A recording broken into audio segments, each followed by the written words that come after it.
All right, it is 12:30. I think we'll get started. Um, Chris, thank you for being in the room. Oh, Emil's in the room as well.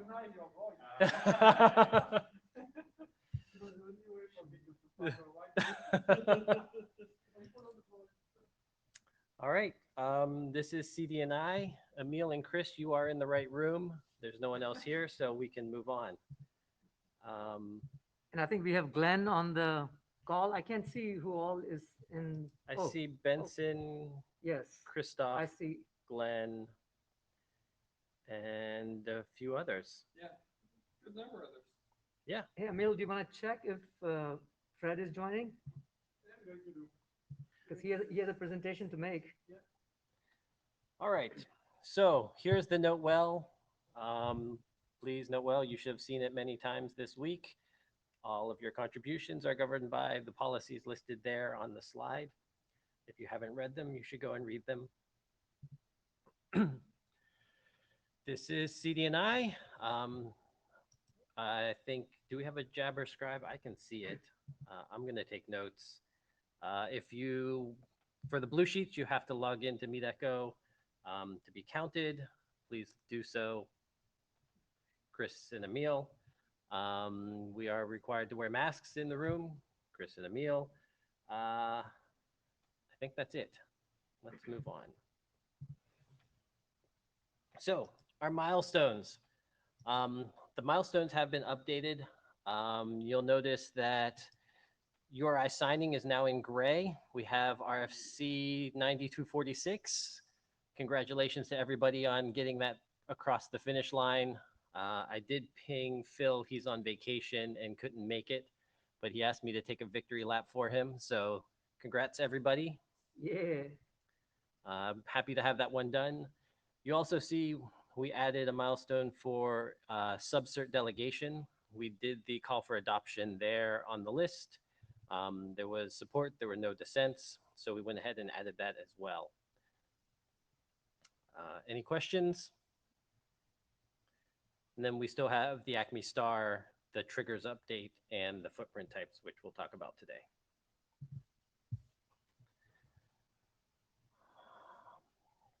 Remote access. Everyone in the room, please sign into MeetEcho. Everybody remote has to be on MeetEcho. Please use MeetEcho to join the queue, and we will call people.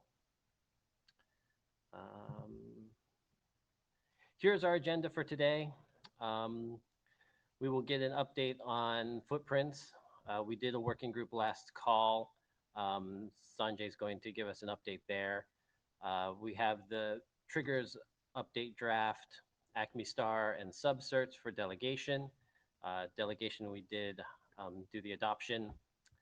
Glenn is going to talk about Cdna metadata and the proposal to split the draft. Chris is here to talk about CTA Wave, the Common Access Token. Andrew was unable to make it today, but capacity advertisement, I left here because I do want to discuss it. There was a request to adopt this, and I think it's reasonable. I think I want to discuss it a little bit at the end as part of the wrap up. There's one large open question that we're going to ask everyone to please go to the list and weigh in on. But otherwise, this is the plan for today. Hopefully it won't take the full 2 hours. Any questions, comments, or dissent? All right, then we will move on. And first up is Sanjay.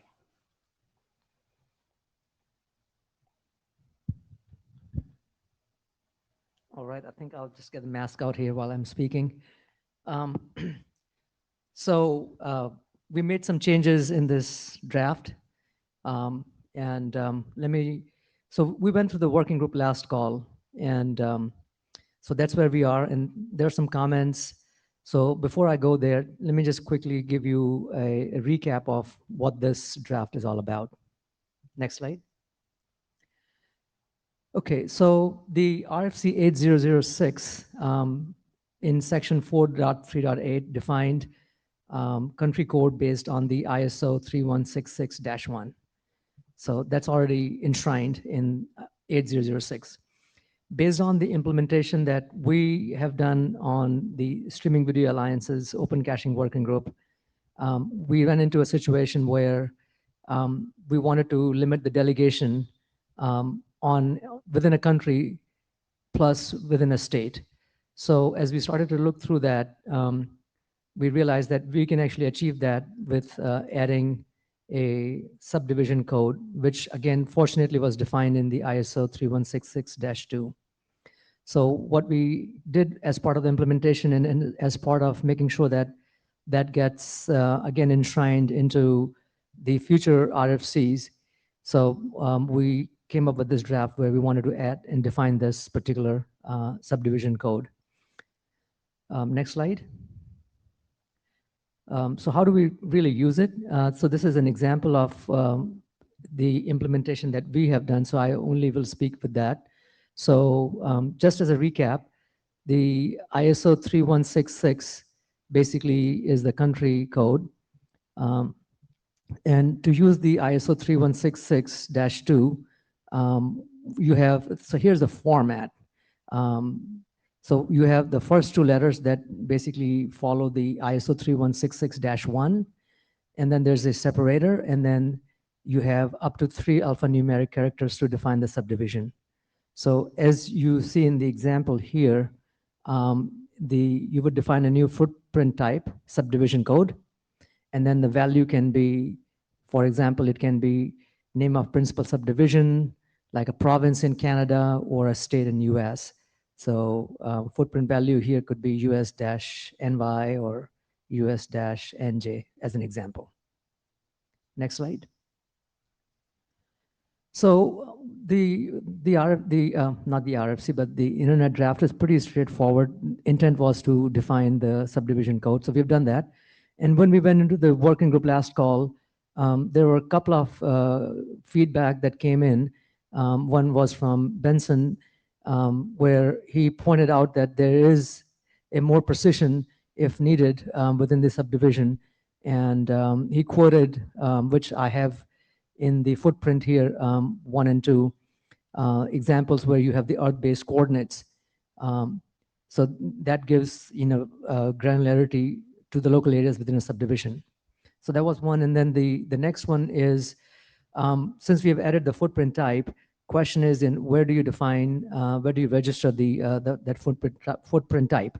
So Jensen had suggested a couple of ways. So anyway, so these are the 2 items that we have that we got to resolve. So let me move to the next slide and kind of talk through each of these 2. So on issue number 1, the sense that I have as what we have done with the implementation was with a very specific and known use case where we had wanted to limit delegation based on state and based on the country and state. And typically we do cover the local area in the sense that when the content is delegated, the content provider would either use the ASN or would use the IP subnet prefix.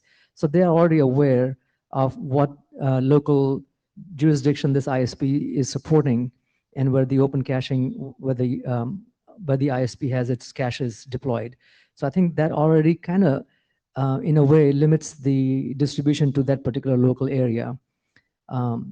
So what I'm saying is that based on what we have done, our implementation is quite well met with the requirements that we have on hands. And we don't have any requirements today to be able to do anything more with it.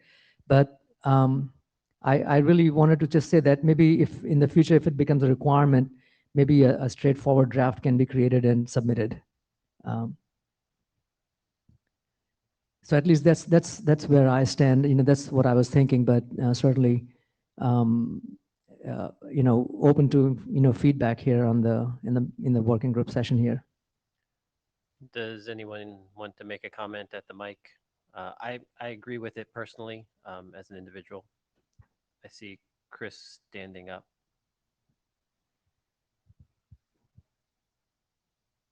Chris.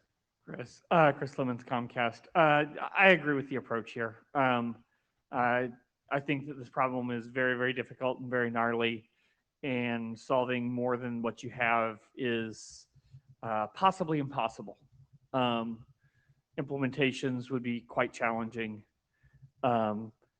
If it becomes significantly important for people to tackle it, I think that's the time to tackle it. I think trying to tackle it too early is going to lead to frustration and failure.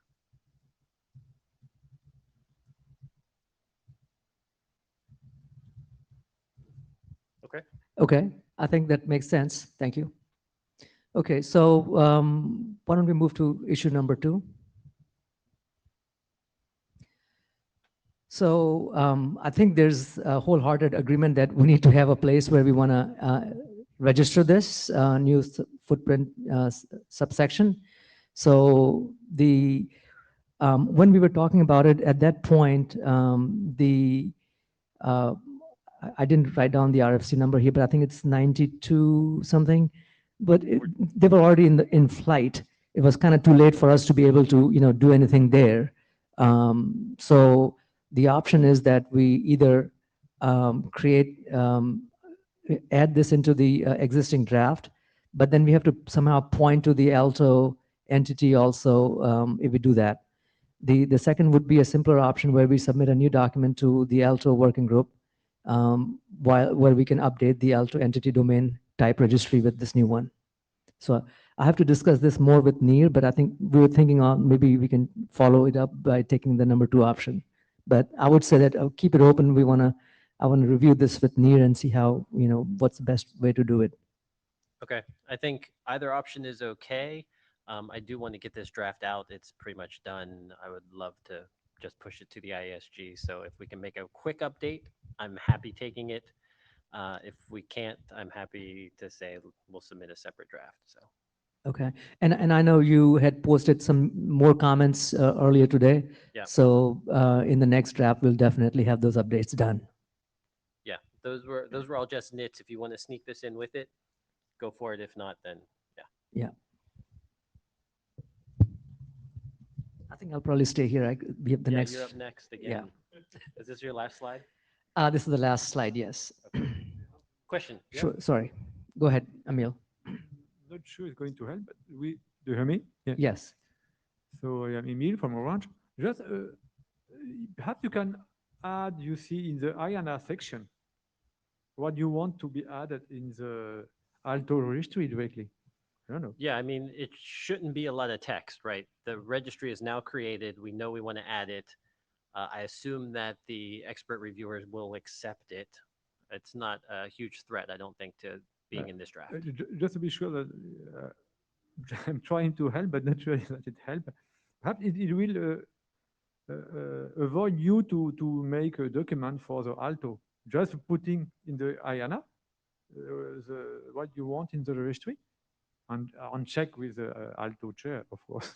Yeah, If I they are think, fine. okay, I think, so just to recap, just to make sure that I understand what you're saying is that in our draft, create an IANA section and add it in there. Yeah, but on a double check, it's the same, but having a document going back with Alto. Yeah, I think, yeah, Emil's point is it would be more efficient for everyone if we just put it all in one draft, right? Yeah, simple. yeah. All right, But we will see. Yeah. yeah, thanks.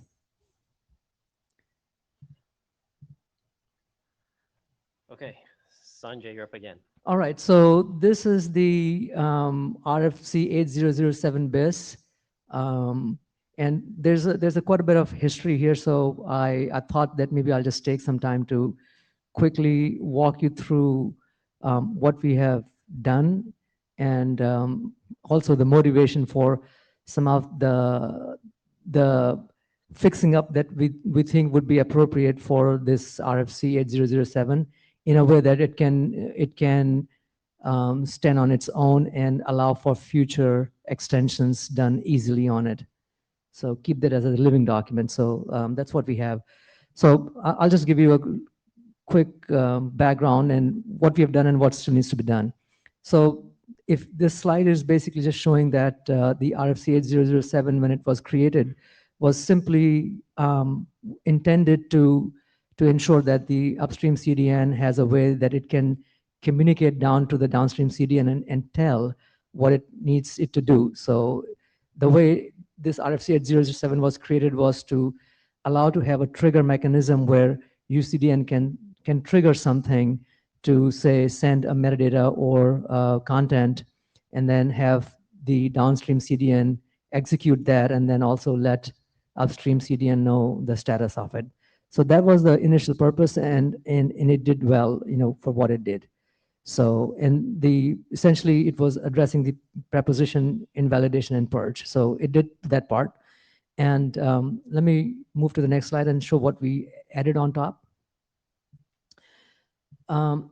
So what we have done is that we added, we extended some of the capability in this draft by adding error propagation, meaning that associate the downstream CDN, because you could have cascaded downstream CDNs going up to the UCDN. So have a way that we can identify where the error occurred by associating the DCDN where that error occurred when it sends up the propagation. So that was one thing we added. And also on the trigger, we extended that a little bit more to have some more precision in terms of adding the time policy and also the location policy. And then added more flexibility in content selection to be able to have regular expression and also define the playlist. So this was from 8007 to 800 bis, what we actually added in terms of new content to the RFC. Next slide. So this is kind of really, I'm repeating the same thing again. So this already existed. And now if you hit, Kevin, one down arrow. So trigger extension, as I showed in the previous slide, was something that we added. One more hit. And then again, repeating the same thing from the previous slide, we added these two items as well. So this was all good in terms of what we added, but what it also meant that we needed to create from version 1 to version 2 in order to add anything new, because we can add it, but there was no way that you can add into what was previously defined. So we ended up creating a new version V2. Now, the concern we have is that if this is still not future proof, that if you wanted to add something more, then you would have to create version 3. So if you hit one more time, Kevin. So let's say if you wanted to define a new content, a new method, then that would require you to define a new trigger, a V3. And if you in the future define something else, then it'll be a V4. So as you can see, this can become very soon very unwieldy. So what we thought was that either we can just be done with our changes, what I showed you previously, and say that we're done. But I think as we looked at it and we discussed this with Kevin, we thought that it might be useful to make this RFC more extensible. So what I wanted to show you in the next few slides is we have not added any new material into the RFC, but what we've done is reformat what's already in there in a way that it becomes more extensible. So next slide, please. So the changes that we have done currently is that what you see, everything in the green here, basically we introduce additional flexibility to the trigger interface to allow a specification of the triggers targets by creating a trigger spec.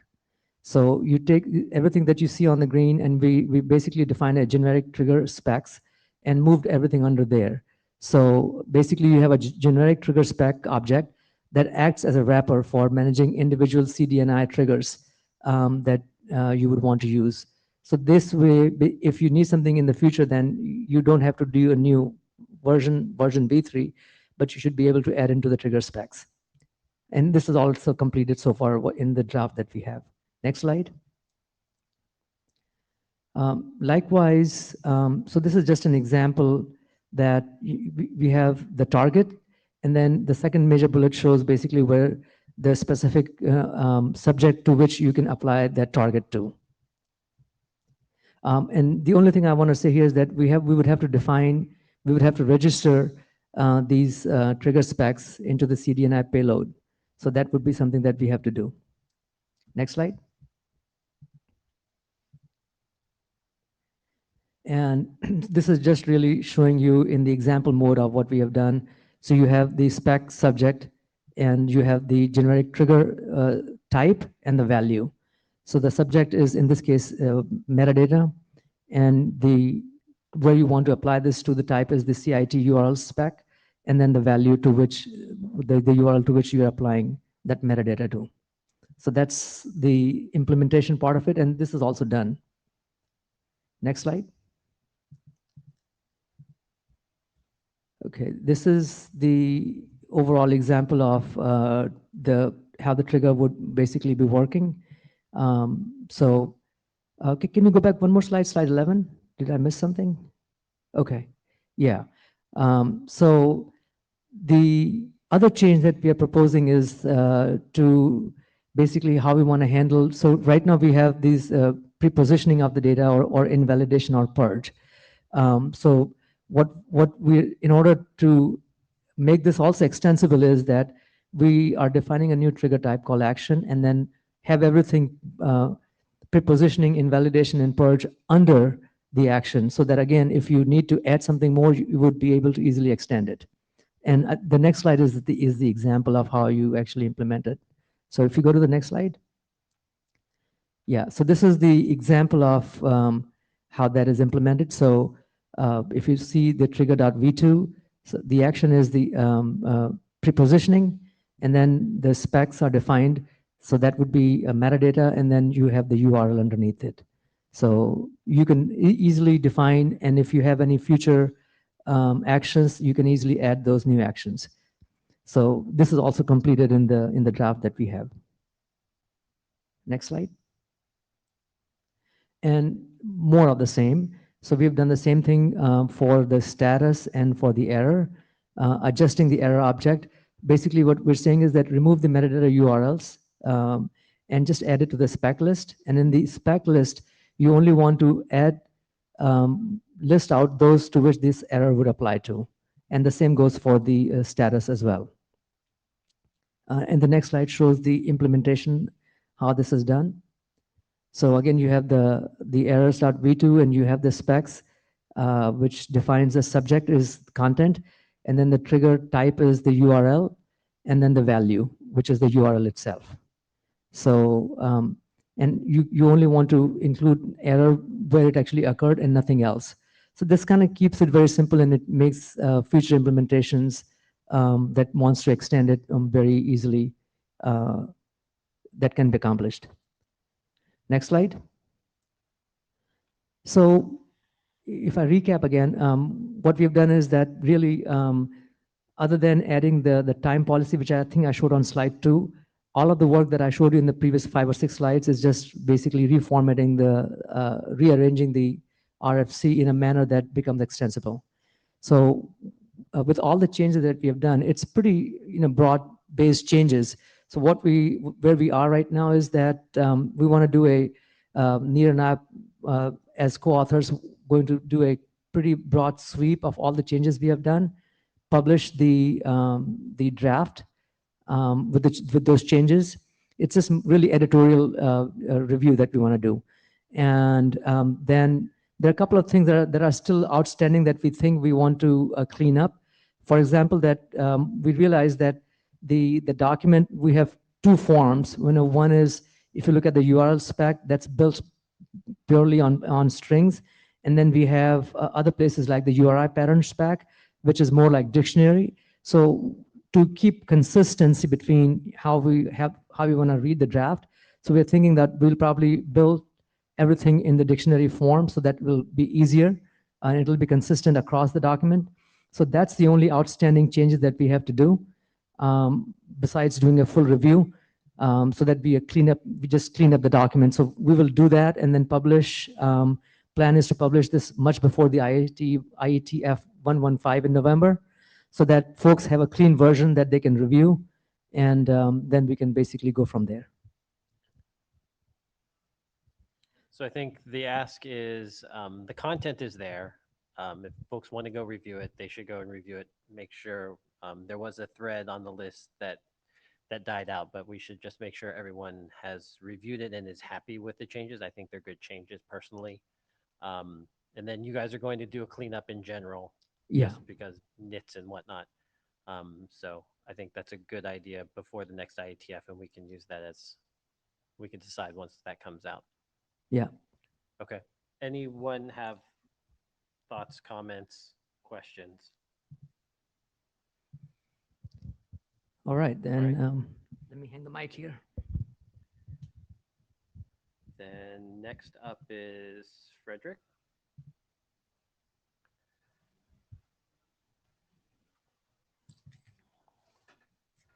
Fred, are Can you you hear me? online?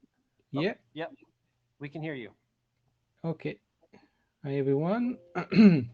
So I will give you a quick update on our draft CDNI interfaces HTTPS delegation. Next slide, please.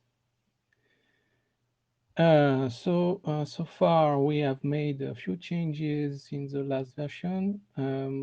We mainly changed the abstract. We clarified some aspects in the abstract. We clarified also the introduction to make a focus on the Acme Star draft, since the separation of the drafts, and we corrected some typos. Also, what we have done, we removed the security and privacy concerns. Now the document is, we said that the document is mainly based on the concern in RFCs, in reference RFCs. Yeah, next slide. So so far, I think we have reached the main objective. We did not have any more comments on the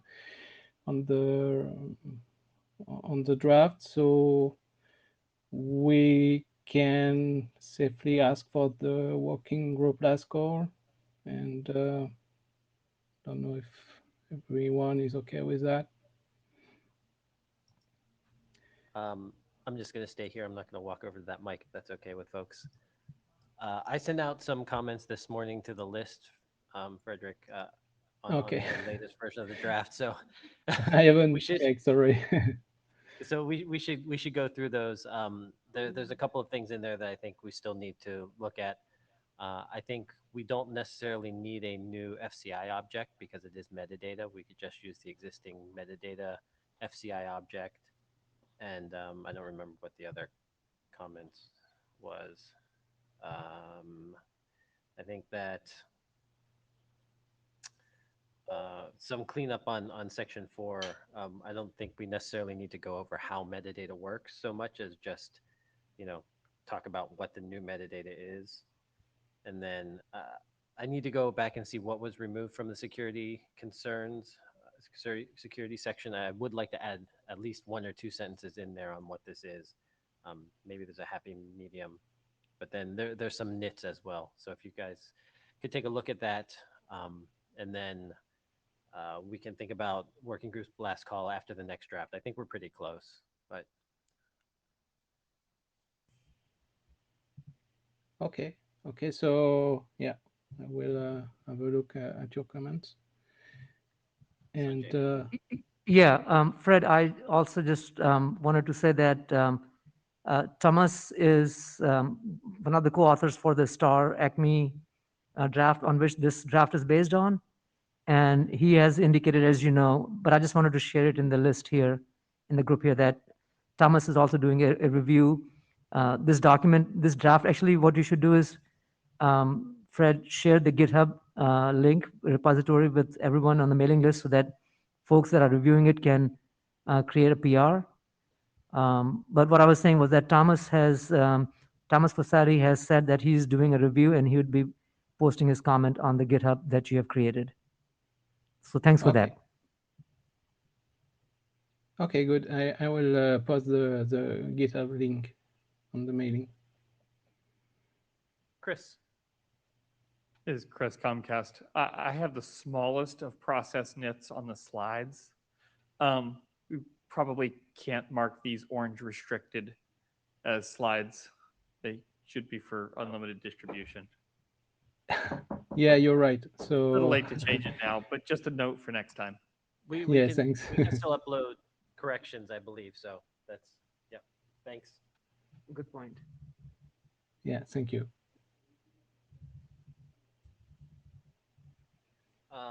Any other questions, comments for this draft? All right, Fred, take a look at the comments and we'll look at the next one. And I would like to be able to get this the last call before the next IETF. So Okay. if you can put out update, everyone, please read the draft and we can move it along on the list. Great, thank you. Sure. Thank you. Bye-bye.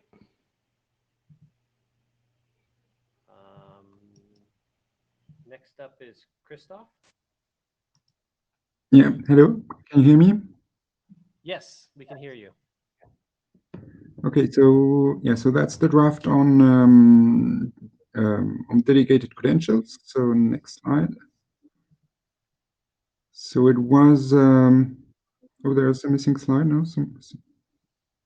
Okay, so it was in individual draft. Now it's a working group draft, so it changed the name and the number. So the scope is to define FCI and MI objects to have delegated credentials as defined in a draft, which is defined in another working group in IETF. So compared to the previous version, so the previous version, there were the mechanism based on a simple HTTP GET that specified how to get those delegated credentials. So this is probably out of scope of Cdna. So we removed that from this draft, and accordingly we removed the MI object conf delegated credential, which contained the URL where you could fetch those delegated credentials. And instead of using this mechanism now, we rely on the more classical way of Cdna based on an FCI delegated credential object, which allows the downstream CDN to announce the number of delegated credentials needed. So knowing that the delegated credentials have a limited lifetime, so the downstream CDN would need to, well, sometime before the expiry of the delegated credential, announce that it needs a new delegated credential, which maybe will limit a bit the dynamicity of the mechanism which is proposed here, but it could do the job to start with. And then the upstream CDN can basically push delegated credential objects, which contains an array of delegated credentials according to the number requested by the downstream CDN. So next slide. Christoph, I don't know if you saw, I sent an email to the list earlier this morning on that thread as well, as to whether or not we can get away with not using FCI and just having the metadata. But so if you get a chance, take a look at that. I don't think we need to have the discussion here, but I think this is a big point that we need to get to some closure on what is the correct way to specify how many certs you need. Yeah, how many and how to renew expiring ones. Yeah. Okay, I will have a look at your mail. I haven't seen it yet. Yeah, we can continue that discussion on the list. I encourage others to also chime in. Thank you. Okay. Okay, so that's two examples on how those objects could look like. So on the left, you have the FCI delegated credential. The most interesting part is those number of delegated credentials needed, certificate it's needed, and on the right you have the MI object, which is just an array of delegated credentials. Next slide. So that's the definition of the objects, where you have the different properties I just showed in the example. Yeah, nothing special here. And maybe the next slide. Then the other changes. So there's new sections on security and privacy considerations that I added. I invite you to have a look at those and to see if it covers everything that needs to be covered. And also in the delegated credentials object, now the private key is optional, so that you can either decide that the upstream CDN generates the keys for the downstream CDN, which is maybe not always the recommended way of doing things. So it's also possible that the downstream CDN generates the keys, and we don't specify within the draft how the downstream CDN communicates the public keys to the upstream CDN. That is has to be done somewhere else. And then the upstream CDN can just push the generated delegated credentials. And I think that's my last slide. Any questions, comments?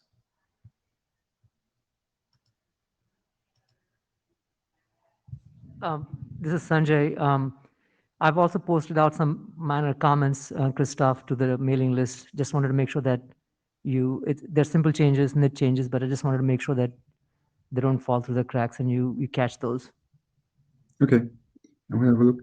Yeah, so my feeling is that the main point is having this discussion about the FCI object and maybe the mail you sent Kevin, and to follow up all this on the mailing list. Yeah, I held off on NITs because I just wanted to close on the FCI versus metadata thing first. I imagine there may be some changes. Sounds good. Anyone else? All right. Thank you, Christoph. Okay, thanks.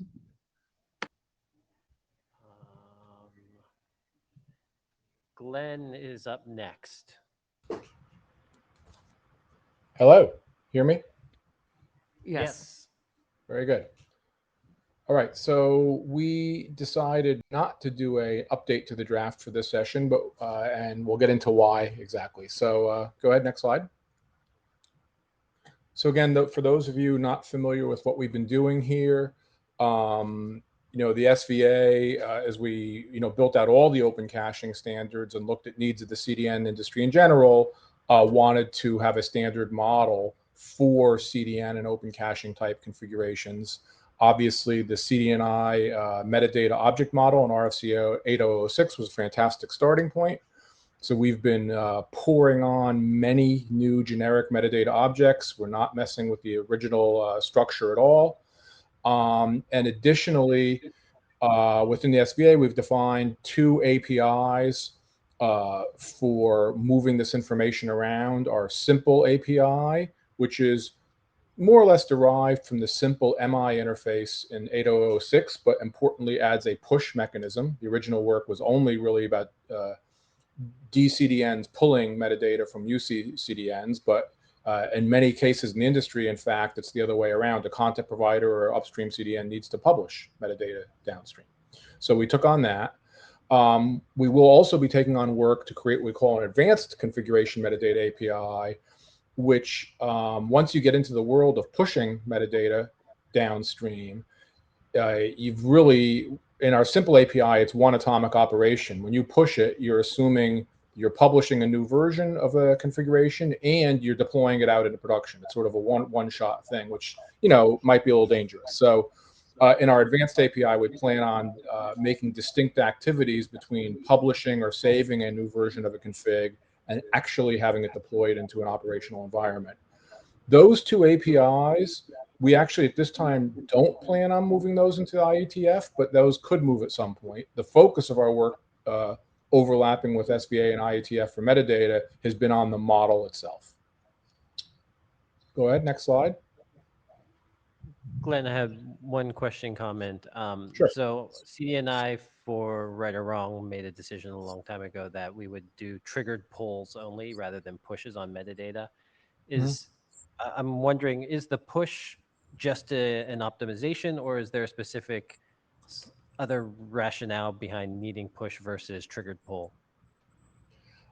I think, well, there's probably a lot of different reasons for it, but I'm thinking at it in terms of just a content provider configuring their CDNs.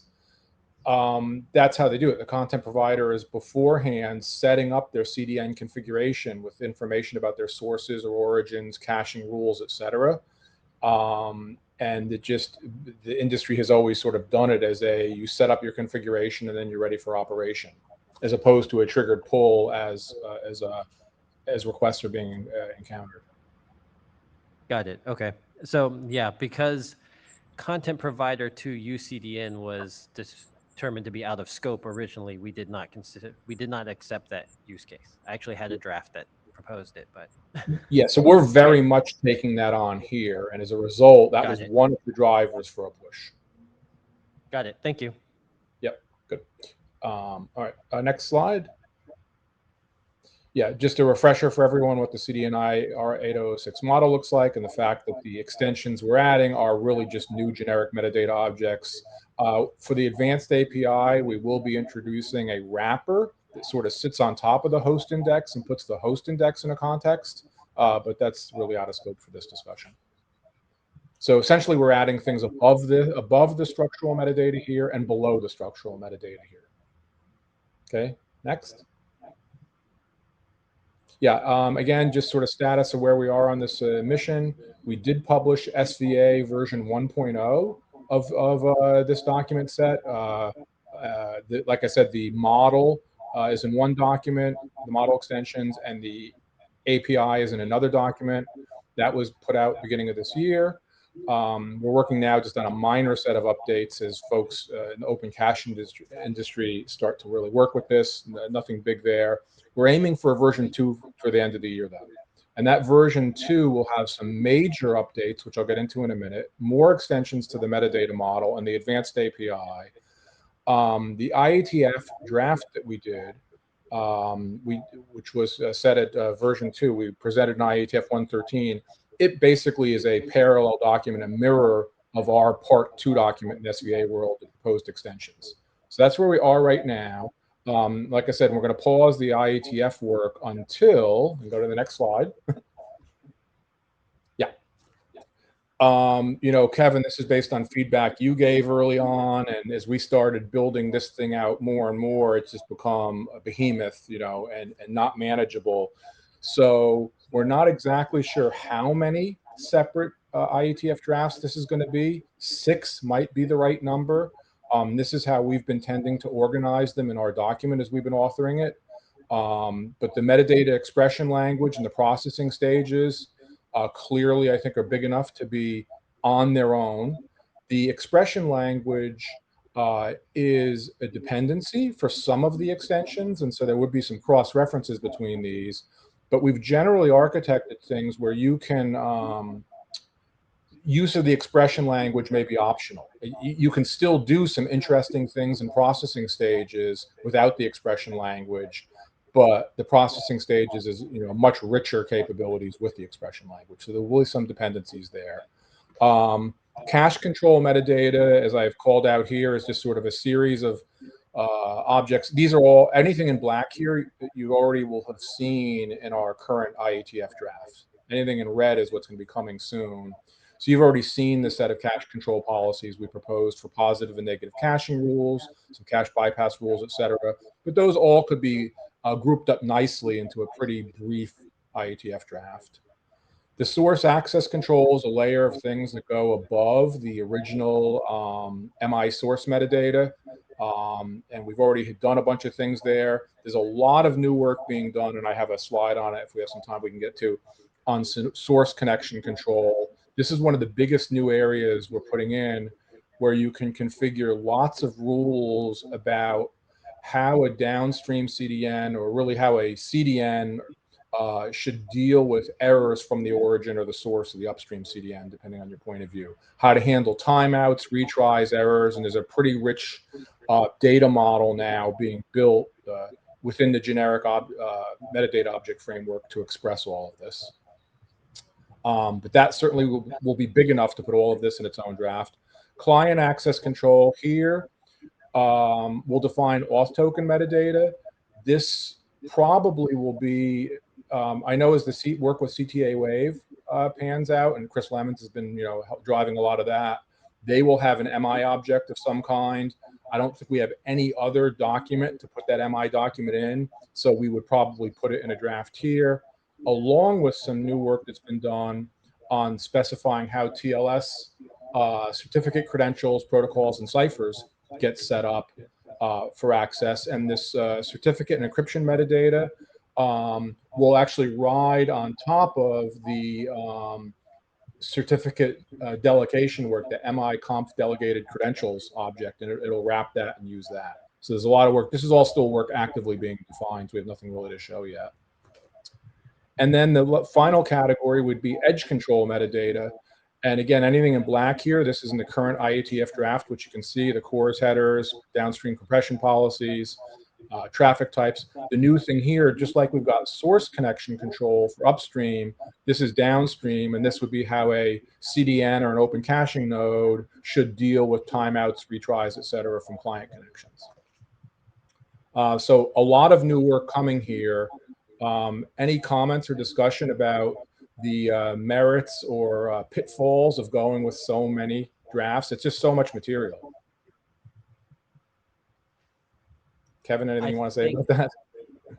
I think it's a good idea. I don't know if 6 is the correct number or not, but I like seeing it broken down. I think it will certainly help with our ability to push things through. With the new stuff, I guess we'll have to see how that plays out. And obviously, you can bring it in as early as you want and have the discussion on the CDNI mailing list as well. Chris.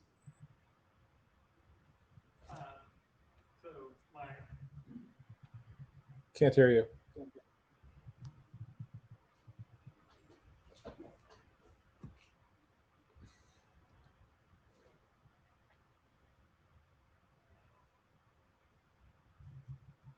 There's a sign on it that says dead battery. Oh, you want to use this mic? You can use. Yeah, take this one.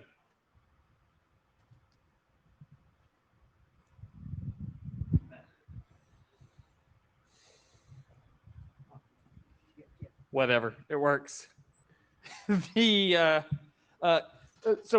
first question was charter wise. Some of this may not be in our current charter, so we should check and do the appropriate things depending on what that looks like. Well, this is one of the reasons we've kept the APIs out of this, because those definitely, the push was not part of the charter. Right. And then the second part is I want to express significant support and excitement for the metadata or the metadata expression language. I think that has a lot of really good stuff in it and is quite exciting. Do you feel that that is one of the things that could be outside of our scope? I don't think that it should be outside of our scope. Okay. But I don't have an official opinion on what the charter says. Understood. Thank you.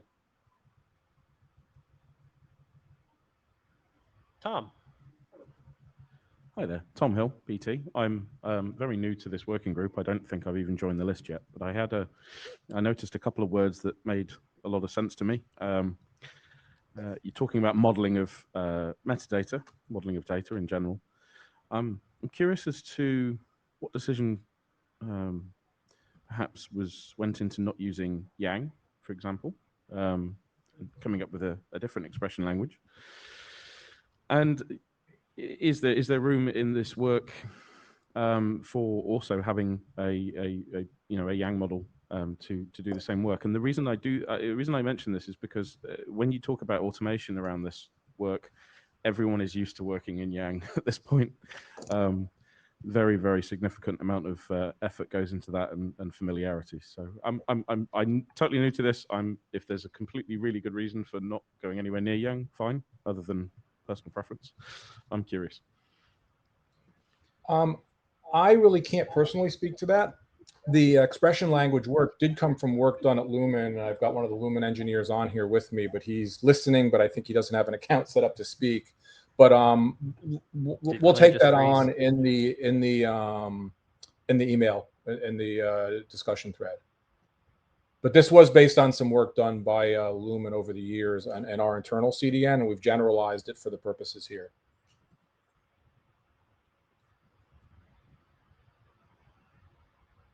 So that's we'll get back to you.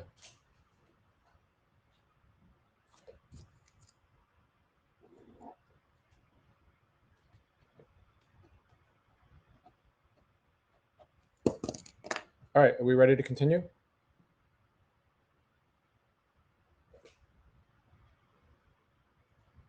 Hello?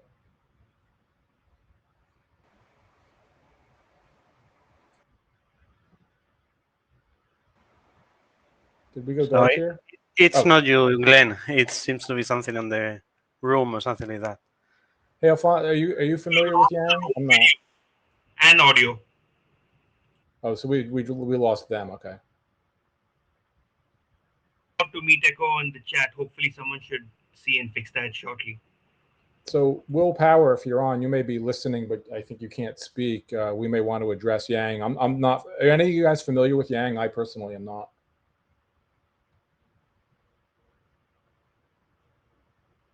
I think we're coming back in. No, not familiar with Yang, but I hope they're coming back. At least the deck's coming back.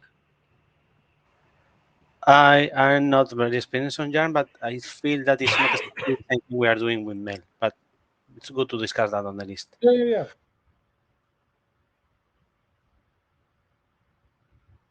Hello.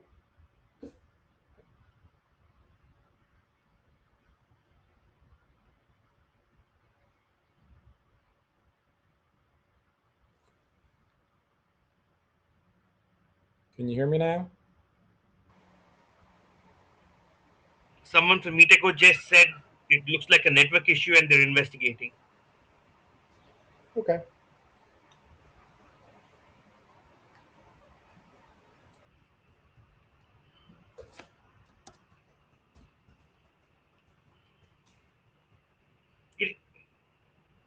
Okay, the PC in the room lost connectivity. Yeah, Kevin just replied. Looks like the PC in the room is decided to go offline.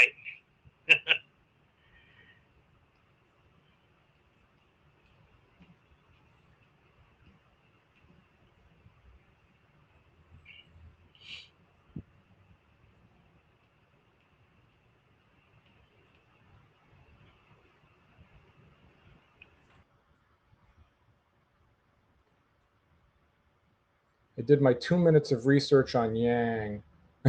Yeah, it's a data modeling language, and we're really looking at an expression language. So I think it's a little bit different.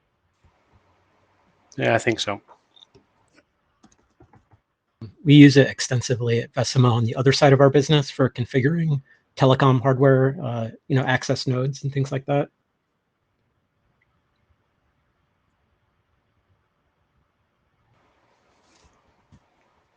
If that modeling language also has a component of it which or a part of it which is an expression language that might be adaptable, even if we don't use Yang itself, maybe some parts of that expression language syntax might be easy to carry forward into our spec. Yeah, I have. There are some Yang experts over here that I could bring in for further discussions if we wanted to do that. Oh, they're back. Has the discussion been going on online without the room? Yeah. We realized you guys disappeared. So we didn't hear you for the last 5 minutes, Glenn, and everybody else, because we in the room were lost. Well, we started with a who knows what Yang is, and kind of went from there. But we did our quick looking around. I think as far as a language to define the model, I think Cdna kind of already has that. But I think and I can show an expression. Actually, if you want to just go ahead a couple of slides, Kevin. Just whoever had asked that question about Yang, he probably hasn't seen our work. Go ahead a little more. I'll tell you when to stop. More. Yeah, deeper dive. More. Yeah, right here. So this is the kind of thing we're doing in the expression language. this may be an example of where you want to apply some metadata, maybe a different caching rule, something like this, different TTLs, caching rules, cache keys, and you'd want to do it in this example, you know, matching on a particular value of a user agent string and a referrer.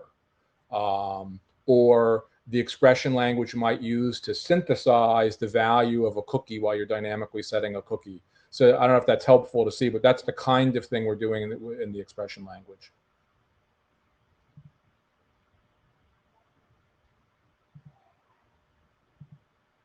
But Okay. we'll address Yang and you know in the mailing list discussion thread. Yeah, so let's go back to where we were in the deck. See if I can get there. Yeah. Okay. All right, Glenn. 1 second. Okay. Yeah, so I think we can move past this, move on to the next slide. Wrap it up here. Yeah, so as we have discussed, each of these new metadata objects that we define, you know, may or may not be supported by a downstream CDN, and DCDNs need a way to advertise their capabilities. FCI is our mechanism for advertising your capabilities per footprint and your supported footprints. We've currently used the FCI metadata object, which was initially defined, and I like that object. It's simple. You just basically list out by name all the generic metadata objects you support, and that's the end of it. We do have some generic metadata objects that had such rich set of features in them that there's some granularity. You may support some, but not all of the capabilities, and this is where we defined some new FCI objects for this. And there's sort of a question about where these FCI objects should live that we want to talk about a little bit. And we can go to the next slide because we kind of, I think we had, yeah, discussion items. So let's kind of go right to that. Kind of open for discussion. Where do we think the best place to define FCI objects? Should they be in the FCI spec? Or should they be sitting here in, you know, wherever we propose a new generic metadata object? That's a fine place to also propose a companion FCI object that may go with it to allow advertising of the capabilities. Any thoughts on that? We can have a discussion. I see Rajiv in the queue. Is that old? Okay, that one. I was getting into the queue for the second part. So if someone wants to go before me, please do. Okay. I think personally that putting the FCI object next to the metadata object that it is describing makes sense, but I will ask whether or not you need an FCI object if you are just if you're just advertising you support a given metadata. There is an FCI object for metadata I support. But if there are specific parameters and other configuration for that metadata that you have to specify, then I think that goes with the metadata object so that it's not split across multiple documents and you can read that. Yeah, whenever possible, if it's just a high-level generic metadata object, and do I support it, yes or no, FCI.metadata does the trick, and we have nothing new to define. It's for these ones that are either sub-objects or I support parts of it or aspects of it, but not others. And I like this approach as well that you're suggesting, that we keep it in the same document that proposes the new generic metadata object. And I think, Sanjay, we may want to reorient some of our work in SVA, for example, so that our FCI document doesn't have duplicative definitions in it. Yeah. If there are no other comments on that, we can move to the second discussion item. I know, Rajiv, you would put this on the pile, so if you want to address that. Yeah, so back to that other slide, sorry. Yeah, so this is basically something that came up, you know, with our work in a number of other components of, you know, the overall open caching ecosystem, various other APIs. And one very important one, which I forgot to put in as an example of where we need this, is the home storage and edge caching, edge storage and home storage use case. So the idea here is the fact that at the moment, footprints can be defined by the downstream CDN, but we don't really have a mechanism of referencing those defined footprints. There's no concept of either tagging or naming the footprints in any way. And this might be something that is very useful for a number of other services and APIs that are going to be, uh, powering some sort of interaction between the upstream and downstream CDNs. The most common use case that can work for this is the edge storage use case. So when you have a setup where you want to say, I want to uh, pre-cache a certain piece of content, not across your entire downstream CDN network, but over a certain subset of it. Okay, so when we were talking about this content management API discussion, a lot of discussions came about, hey, we can have this scoping as a part of the content management API itself.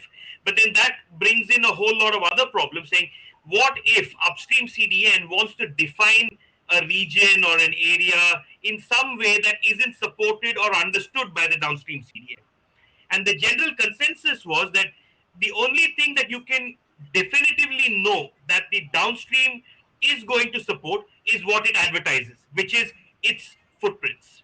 Okay, so it would be very helpful if those advertised footprints had some mechanism for us to refer to them and use them in all of these other APIs, content management API, capacity, logging, everywhere else. And then it becomes a decision of the downstream CDN to decide how granular they want the upstream CDN control to be. If they want the upstream CDN to have a very granular level of control, they just define and publish very small granular footprints. Whereas if they don't want to maybe expose that, they only define more broad generic footprints. There's an additional discussion point there in terms of going down the road of having overlapping and or composite footprint objects, but we'll that is a bridge we cross later once we understand and agree on the fact that named footprints might be necessary.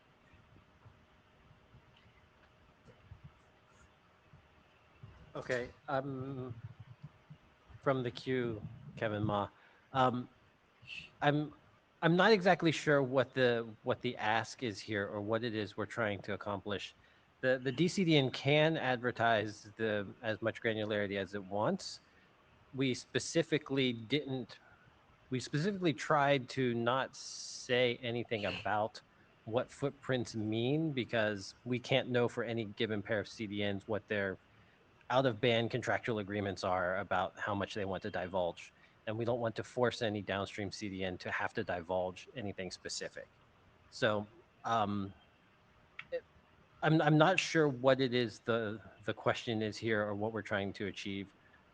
Is it just, because if there are out-of-band actions that say, hey, between us, we agree that banana is this or orange is that, and then you can use that elsewhere.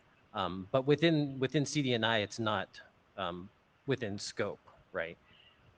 Yeah, so I totally get what you're saying in terms of there not being an interest in forcing a CDN to necessarily divulge their internal network architecture. But at the same time, a footprint does not necessarily have to be closely tied into the specific network architecture. Okay, and it's always something that it's a choice of the DCDN in terms of what we want to do.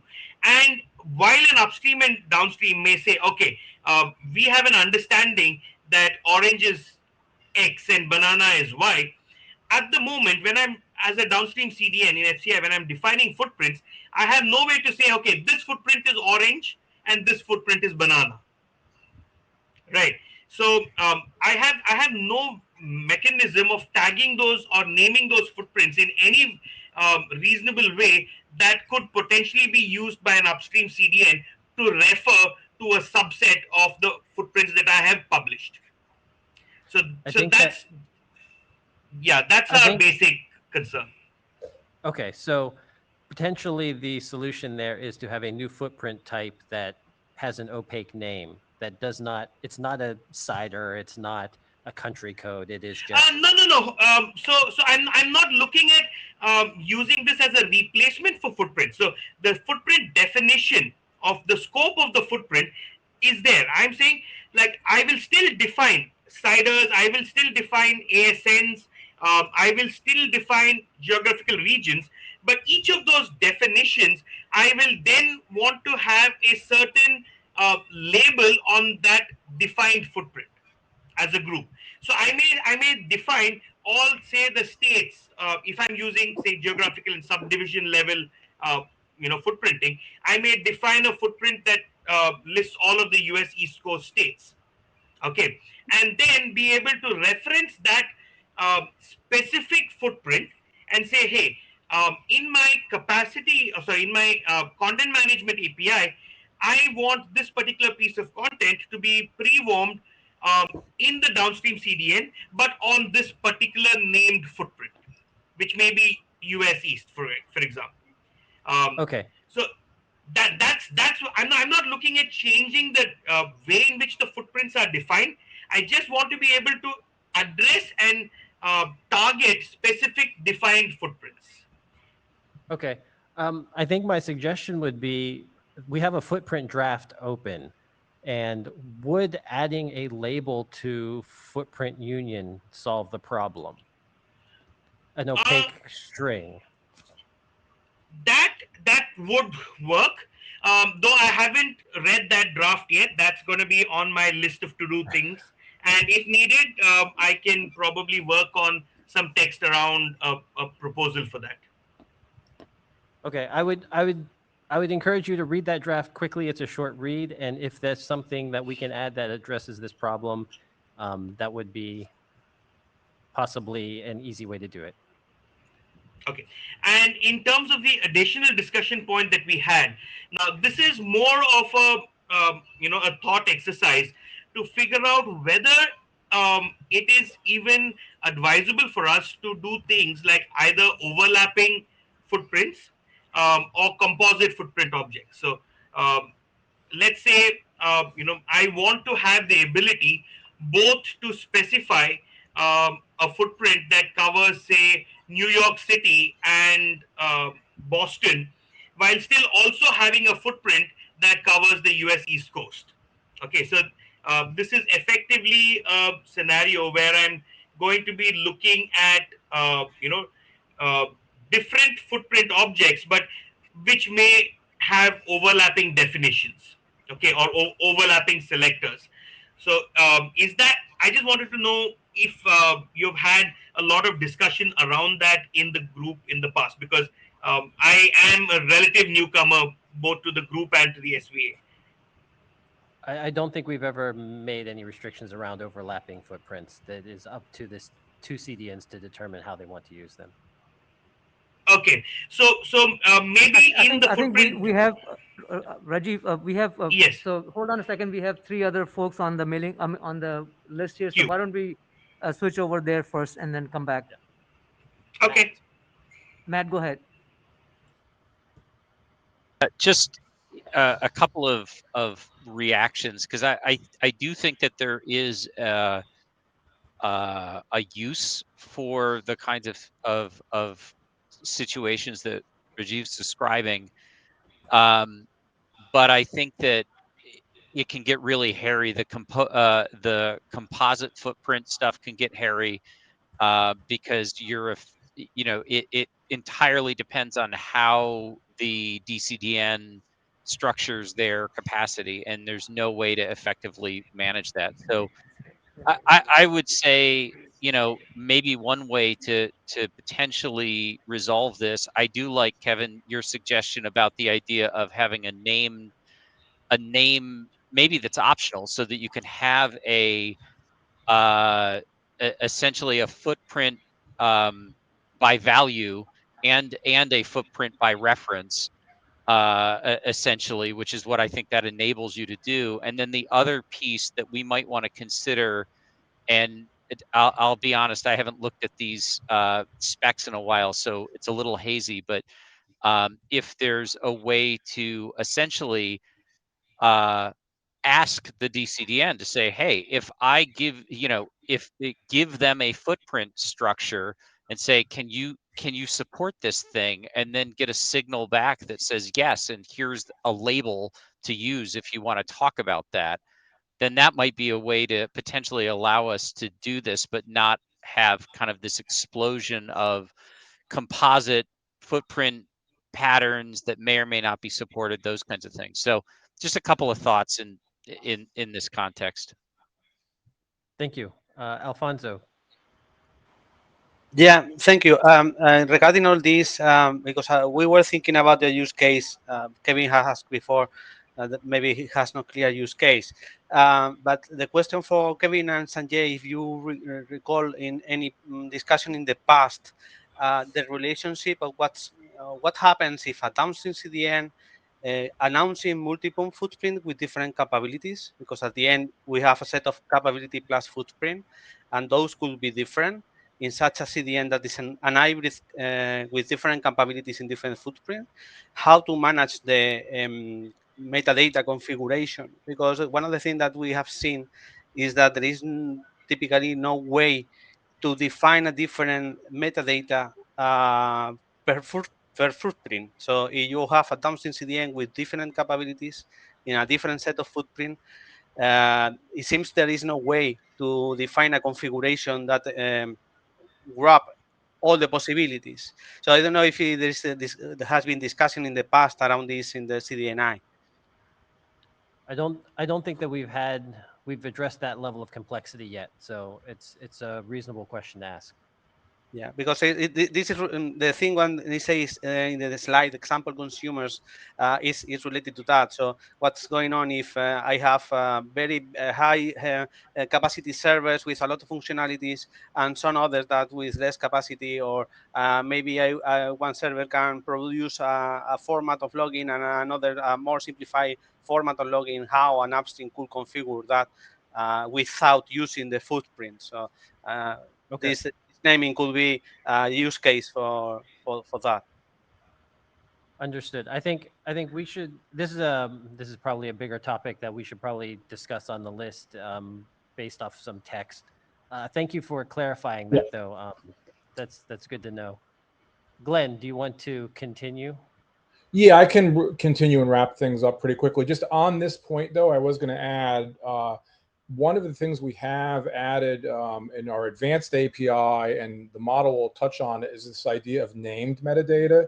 So you're familiar with the href mechanism that's currently in CDNI to define objects out in a separate URL. We have added a capability where when a tree of metadata is published in our advanced API, it can use href and reference a named set of metadata with anchor tag type of syntax to reference it by name, and in the publishing operation, metadata tree, the host index and its metadata, and a set of named objects are published together. The reason I bring this up is it could be a fine mechanism to have sort of a shortcut of named footprints like US East. And then you could just refer to it as US East over and over again. So that mechanism may be handy for the discussion we've had here. Let's go ahead and move on, though, and I can wrap up real quick. So deeper dive, we'll just kind of just go next slide. I just want to give people some stuff just to look at. This we've talked about before, but for anyone who hasn't seen processing stages, people new to this, this is this ability to apply metadata at any of these 4 points in a typical CDN request response chain.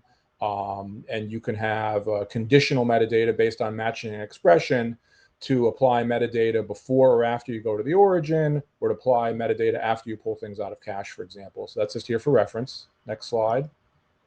I presented this before. This is the object model. Again, I just have it here for posterity. This is all the objects we've added for processing stages, a processing stages example. And next slide.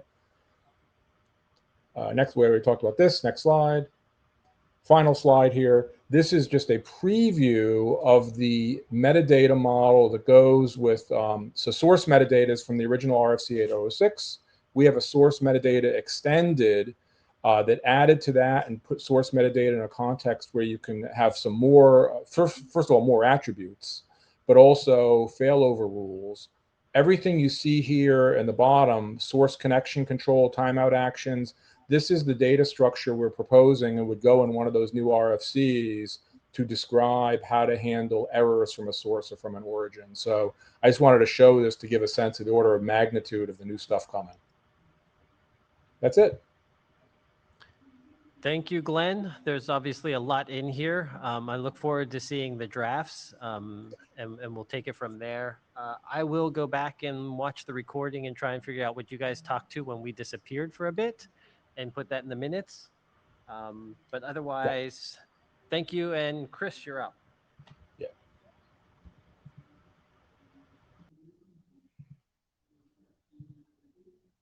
All right, Chris Clemens. And Is that on? die also.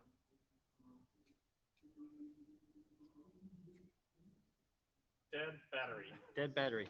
All right. That's some real Friday energy on the mics. You want to take this mic? Really? It's the only one. We are down to one mic in the room. It's not battery powered. Okay, we should be good. All right, Chris Clemens. I'm here at the moment on behalf of the CTA Wave Common Access Token Working Group. Next slide. So start with some background. Catch everybody up to speed for where we are. This is a follow-up to a presentation I did just letting people know where the work was at last IETF. And so this is mostly going to be a catch-up. But this is the work of the CTA and the Software Video Alliance. And I apologize to the SVA for failing to note the combined efforts. It is a collaboration project, and these specifications will be published jointly by the two groups. So the focus is quite clearly on streaming media. That's where the energy in the room is. And our goal is to have a single token that covers all of the existing industry usage so that we can drive adoption. The goal is really to drive adoption. Next slide. This is CWT based. So the URI signing token that you may be familiar with from this group is JWT based. So it's a very similar concept except binary, which means that decoding will be faster, require less memory, and it will work better at scale. Another change is that receivers need to be able to support almost all of the claims. There are way more musts in this document. Issuers can't rely on token portability unless they can be sure that all of their claims that they put in these tokens are actually going to be supported on all of the intermediaries that they want to use. So we have a whole lot more musts. And since this token is not part of the Cdna infrastructure, it doesn't have any built-in delegation support. That said, it does support all the same sorts of things as the URI signing token. So if somebody wanted to build delegation support and write that document, it wouldn't be hard. Next slide. What's new since last time? We have a more concrete list of claims, and we've nailed a whole lot more things down. One of the big changes is we have moved the encrypted claims into a generic composite claim, and instead of having encrypted and unencrypted variations of the claims. We revamped the way renewal works, and we are still very much working on the if claim, and I'll get into all of this in a little bit. Next slide. These are the core claims. These are the claims you know and love. They're the basics. They're what a CWT has. Next slide. These are the general CAT claims. These are the claims that describe how the token, what kinds of requests the token authorizes. You can see this is a little bit more than the URI signing token out of this group, but it's a similar concept. We've got the network claim is still in there. It now is using the CBOR IP objects that were just published in the RFC as of December. And those objects are either IP addresses or CIDRs, quite usefully. And so this quite naturally lends itself well to a claim. If it is overly specific, the network claim does have to be encrypted. We'll get into that in a second. Next slide. Actually, go back a slide. I want to talk a little bit about the ones that come later down. We also have restrictions based on the method, so that you can issue tokens that are only valuable for pushing or getting or posting or whatever is appropriate for your specification. This extends it a little bit past the typical streaming media use cases, but a typical intermediary should be fairly capable of implementing these. We also have geographic country restrictions. That should actually be country/subdivision, because it allows that same ISO, I don't recall the number, basically country-subdivision code, or just country right there. And the country does not have to be encrypted, but we are working on a geographic detail restriction that does. We don't have any details around that yet, though. And then lastly, we've got the TLS Public Key Claim, which is a very interesting claim. It allows you to issue a token that can only be redeemed by someone who has a particular TLS certificate. And so this allows Depop style use of self-signed certificates. Next slide. Rajiv, do you have a question right on this slide? More an observation. I just thought it might be interesting to mention that we are also discussing having ASNs now being supported inside network claims in addition to IP objects. Yeah, I should have been clear on that one. Yeah, so the ASN is also a valid network claim. So if you just put a number in there, it's an ASN. Oh, Richard. Oh, here. Sorry, I'm just in front of the short cable.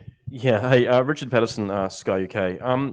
The network, again, I'm like Tom, very new to this. The network claim there, you mentioned IP addresses or CIDRs. I guess my general concern for these types of authentication token things is when you start hashing or binding the IPs into them. First question, dual stack. What happens when happy eyeballs bounces between v4 and v6? Or then what happens if the v6 address rotates, privacy extensions, all that sort of stuff? So that's the question. Yeah. That's an excellent question. The answer to all of those questions is it doesn't work. And we have multiple paragraphs of text in the document that say basically don't use this. This is not for identity binding. You can't assume that someone's IP address is going to be really anything. There are still some use cases for networks. One of the classic ones is, please let anyone in who is on 10 dot address, right? Because I know that that network is different. And so the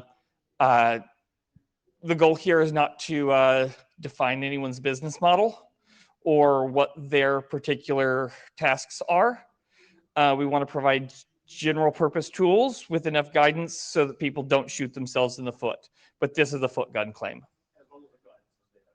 Yeah, the guidance is there. And there's actually quite a bit of it. We've tried to take this out 3 times. Every time we always wind up coming up with some use cases that somebody genuinely has that are legitimate, appropriate and needs these claims. So that's where we are on that one. I see a Rajiv. Yeah, I think another point that needs to be made here is that in our draft, I believe we have specific guidance that says that any IP object that's used in a network claim that's more granular than a /24 or a /56, as the case may be, has to be encrypted. Am I right? Yes. Next slide. Yeah. Okay. So the composition claims, as was being referred to, we have the encrypted claim. This is a cozy object.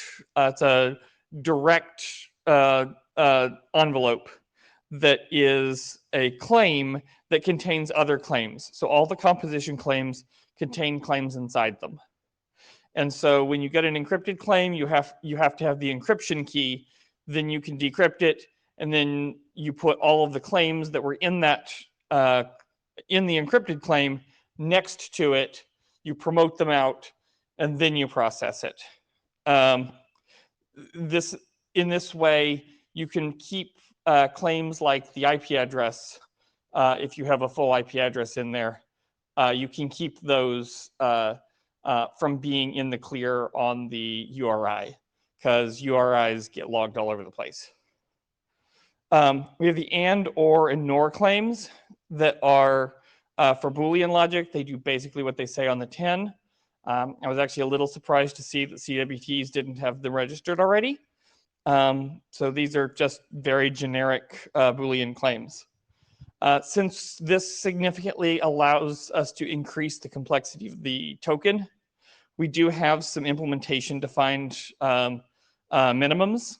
You have to support at least 4 levels of nesting and 50 list elements and tokens of a certain but not determined yet length. And we are aware that whatever we say the minimum is effectively the maximum, because that's how operations works. Next slide. And here we get to what Rajiv was alluding to. There are some claims that must be encrypted. Network claims more than 24 or 56. If a recipient gets one of these, they must reject the token, even if it's from the correct IP address, because the token is unacceptably formed, and we do not want people using them that way. Subject claims that identify people. We are still discussing this, but right now we have it set so that you can have an unencrypted subject claim, but if you put any sort of identifying information in it, you're supposed to encrypt it. Obviously, there's no technological way to enforce that, so we may yet revisit that decision. Geographic detail claims, assuming we can come up with something for geographic detail, those will need to be encrypted because they are effectively a tracking location, a tracking beacon on whoever is getting these issued. Things that may not be encrypted. Version claims. We're not sure what that would even mean. You sort of need to know what the version is before you can figure out what those claims mean. Critical claims don't work inside an encryption object because they define what needs to be inside the encrypted envelope. So those are just functional. Next slide. Action claims. These claims do not restrict how the token may be used, but they alter the behavior of the recipient in the event that the token is not valid, or if it is valid. So renewal claims are very much like the signed token transport claims in the CDNI token. It's got a new and different format. Some of it enabled by the power of CBOR. But the key here is that it can now have arbitrary parameters so that you can specify that your renewal token needs to be same site strict or whatever is appropriate for your use case. And I think this will help people have more secure tokens and adapt better to tokens as new attributes arise in the cookie specification. We are still working very much on the if control response, but the intended desire is for it to be able to tell the intermediary that they need to redirect the client to somewhere else if their token is not valid, instead of just sending them an error. This can potentially enable certain token flows that will allow expired tokens to regain their authorization by going through some different authorization process, potentially without user input, depending on what the use cases are. Next slide. We are finishing up the document. It needs a fair amount of restructuring at this point to make the generic sections generic. The matching and the normalization and the composition sections all apply to a variety of claims. So we're going to be doing a fair amount of editorial work there. And we have a honkin' security guidance section that needs to be written. We have lots of security guidance sprinkled through the document, but we also need to have concrete guidance as well. Questions? If I have not exceeded our allowed time. Luckily, we don't have a lot on the agenda. I guess my standard question is going to be, what do we see as the impact to CDNI, or what should we be thinking about? Is this going to obsolete our, RFC that we just got published, or what are your thoughts there? I don't think the CTA is allowed to obsolete IETF drafts. I don't think it competes with it directly. I do think they share a lot of space.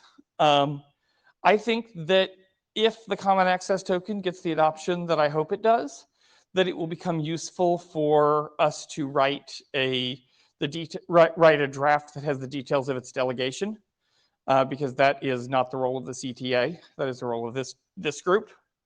It would be fairly easy to write that. And I think that some of the work that we are looking at taking on with respect to moving around metadata, it's going to be valuable to be able to move around the metadata associated with one of these tokens, just as well as the newly minted RFC, URI signing token. Rajiv. Sorry, I guess I jumped the gun over there with the encryption side. I had no idea you were going to address that. But my question has nothing to do with your presentation or the document. I just want to know what that cat in the middle is drinking. I don't know. He's a public domain cat. You'll have to go look at it. That's actually a fairly famous cat painting, late 1800s, if I recall.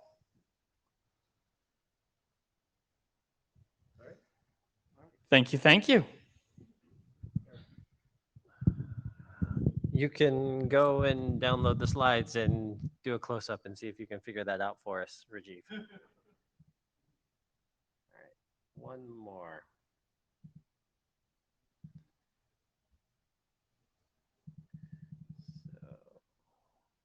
All right.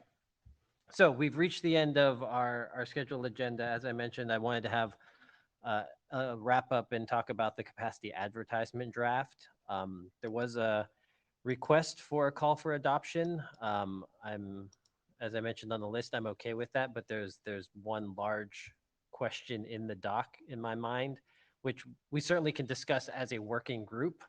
I'll first ask here if there's anyone who has input on whether this is a good draft to adopt. There were people on the list who said yes. No one said no. This is your chance to speak out and say no if you think that this is not a good idea. Chris gives the thumbs up.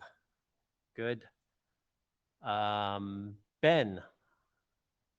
Yeah, so obviously I'm in favor of adoption of being a co-author, but I just want to say I think Andrew had another revision that he's currently working on that incorporated some copy editing changes, just minor cosmetic things.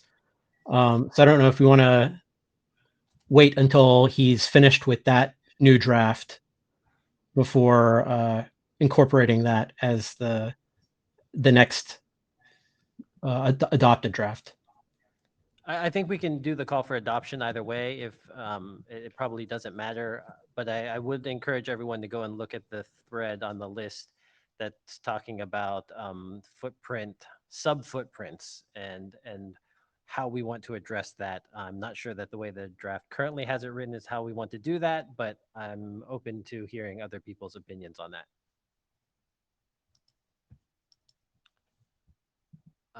So I encourage everyone to go read the draft and comment on that thread. Unless anyone else has any other thoughts or comments on capacity advertisement, we will move forward. All right. We have reached the end of the agenda. We have 25 minutes remaining. Sanjay, anything else that we want to cover? I think in terms of the draft, we have covered all the open items here, so I don't have anything to add. All right, then we are going to give folks back their time. We look forward to seeing you at IETF 115. There are obviously a number of drafts that are in flight that we hope to close on before then, so we'll keep those discussions going on the list. Otherwise, thank you for attending. We hope you had a good IETF, and we will see you next time. Safe travels home, everyone. Thank you. Yes, safe travels. All right, thank you.